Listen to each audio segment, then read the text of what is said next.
Malapit na ngayong Valentine's Day. Meron na ba kayong pupuntahan? O kaya meron kayong event sa family na gusto nyo maging special yung araw na yun? Well, may na-discover akong bagong restaurant dito sa Santa Maria, Bulacan, kung saan ay napaka-romantic ng ambience ng restaurant nila. Tapos authentic Italian cuisine talaga yung siniserve nila. Kaya tara, samahan nyo ko dito sa Trattoria Altrove. Ang Trattoria Altrove ay isang restaurant kung saan ay nag-offer sila ng authentic Italian cuisine. Kung kaya yung kanilang interior design, ay masasabi mo rin talagang isang classic Italian inspired with warm and rustic elegance and Mediterranean accent. Dito nga rin sa restaurant na ito ay unang beses kong makakita ng Parmesan wheel pasta. Kung sana itong pasta ay lalagay nila mismo dun sa kanang Parmesan wheel, tapos papainitan nila to at kukunin nila dito mismo yung kanilang cheese na imimix dun sa iyong pasta at talagang makikita mo to sa mismong harapan mo. Also, yung restaurant nga pala nila ay merong malawak na air-conditioned area. Meron din silang alfresco dining area na meron ding Italian inspired na interior design. Tapos may pamis pa sila dito sa may bandang taas para hindi masyadong mainit itong kanilang alfresco. Meron din sila ditong La Paneteria o yung parang bake shop kung saan ay nag-offer sila dito ng artisan breads, gelatos, and cake. At syempre,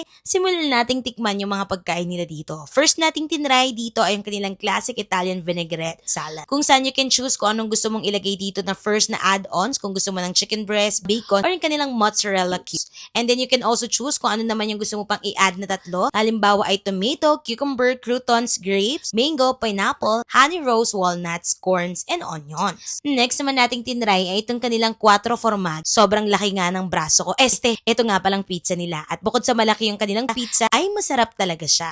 Syempre, paano ba namang di sasarap yung pizza nila dahil kinilalang-alang naman sila na among the best pizzas in the world by Global Ranking Pizza. Hindi mo nga kalayang 4 cheese to kasi meron siyang red sauce sa ibabaw. Pero once na matikman mo talaga siya, lasang-lasa talaga yung pagka-cheese nila dito sa pizza. And I love it. One of the climax nga na ating dining experience dito ay ito nga kanilang Parmesan wheel pasta na talaga namang niluto pa nila yung kanilang pasta or minix pa nila yung kanilang pasta dito sa kanilang Parmesan wheel. Tapos gagawin nila to sa harap mo. Yung chicken dito sa kanilang pasta ay solid yung chunks. Tapos yung sauce naman ng kanilang pasta, hindi siya sobrang malasa na yung tipong panlasang Pinoy, kundi talagang Italian. So I think kung gusto mo ng manamis-namis, this is not for you. Pero kung gusto mo talaga ng authentic Italian, this is for you kasi nagustuhan ko siya. At para sa pinakauli, ay tinry naman natin yung kanilang bistecca con los. Isa itong Australian marble rib eye with red wine sauce na merong kasamang rice o kaya penny pasta. We choose nga dito yung rice since may pasta na tayo. Sobrang juicy nga nitong kanilang rib eye at talaga namang ang sarap niya. For the drinks, ay tinry naman natin itong kanilang mango juice na merong real mango at itong kanilang strawberries and creams. Parehas nating nagustuhan itong drinks nila. By the way, located nga pala ang Trattoria Altrove sa 19 Mahabang Parang Road, San Gabriel, Santa Maria, Bulacan. Open sila from Monday to Sunday from 11 a.m. to 11 p.m. Meron din silang malawak na parking area sa loob kaya no need to worry kung saan ka magpapark. Lalagay ko na nga rin pala yung menu nila dito para may idea kayo kung magkano at kung ano pa yung mga pwede yung orderin dito. So for more travel tips and food review, follow mo na ako. Yan lang mga kalakwatsa. Bye!